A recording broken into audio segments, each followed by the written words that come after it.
సరే, నాకు ఇంకా వేరే చేయాలని ఉంది, నా దగ్గర ఆ క్యాపబిలిటీ, ఆ కెపాసిటీ కూడా ఉందని మీరు అంటున్నారు కదా. ఇన్నేళ్ళు సినిమాలు చేశారు కదా, ఈ క్రమంలో కొంతమంది కథా రచయితలు, దర్శకులు మనకు దగ్గర అవుతారు. అంటే మీలో ఇది ఉంది మేడం, ఈసారి ఇది చేద్దామంటారు, లేదు మనమైనా సార్ ఈసారి నా క్యారెక్టర్ని ఇట్లా చేయండి అని అడుగుతూ ఉంటారు.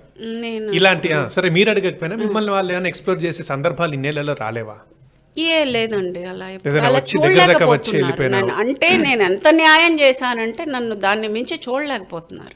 So I have justified. నాకు ఇప్పుడు దాకా ఇచ్చిన క్యారెక్టర్స్కి నేను అంత 100% నేను అది యాక్చువల్గా ఒక విధంగా ఆలోచిస్తే నన్ను నేను అప్రిషియేట్ చేసుకోవాలి. ఎంత న్యాయంగా చేస్తే జనాలు అందులో నుంచి బయటికి రాలేకపోతున్నారు. సో ఇప్పుడు నాకు వేరే క్యారెక్టర్స్ ఇస్తే అంతకంటే బాగా చేయగలను నేను. కాకపోతే ఆలోచిస్తున్నారు, చూద్దాం. దేర్ ఈస్ టైం ఫర్ నాకు ఇంకా చాలా టైం ఉంది. ఇది కొద్ది మంది దగ్గర నేను విన్నానండి, ఒకటే టైప్ అయిపోతున్నాయి, ఇంకా నా దగ్గర ఉంది, కొత్త వస్తే నేను వెయిట్ చేస్తున్నాను, చేస్తానని చెప్పేసి. అదే ఇప్పుడు మీరు మాట్లాడుతున్నారు.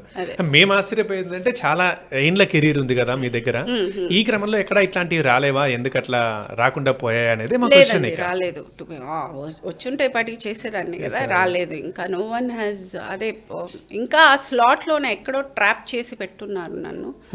I think slowly it will change, మారుతుంది.